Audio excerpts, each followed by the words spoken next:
gambarannya gimana nih Sholat yang dimaksud sholat itu kan sambung sholat, sambung hati kepada Allah, itu sholat dulu. Cuman sholat pada zaman kita ini karena memang udah disyariatkan, diatur sedemikian untuk dengan tujuan untuk apa? Untuk menilai sholat doim kita, sholat yang senantiasa kita itu gimana. Dulu udah pernah Ibu jelaskan itu, bahwa sholat 5 waktu adalah gambaran kita dalam mendirikan sholat. Nanti mungkin bisa dilihat lagi di ulangan. Paham nih? Jadi kalau kita misalnya sholat subuhnya, misalnya kita nggak khusyuk waktu kita baca Al-Fatihah gitu.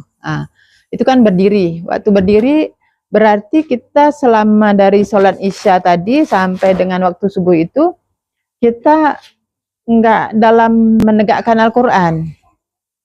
Pekerjaan kita, palalai kita dengan pekerjaan yang lain, pikiran kita nggak nyambung. Jadi itu bisa kita lihat. Nanti waktu rukuknya begitu juga. Kalau rukuknya kita bisa betul tenang, kita sadar yang terpuji itu Allah, yang Maha Agung itu Allah. Kita merasa nggak ada ini kita. Berarti alhamdulillah, berarti kita dengan sesama itu nggak ada merasa lebih, merasa apa. Gitu. Jadi sholat 5 waktu adalah untuk menilai sholat kita yang senantiasa tuh mendirikan sholatnya. Kalau itu mengerjakan sholat yang 5 waktu, kalau yang disuruh mendirikan sholat itu sepanjang waktu. Bisa katanya orang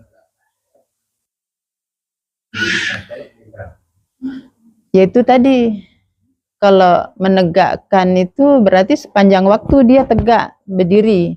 Itulah orang yang berhubungan selalu dengan Allah itu.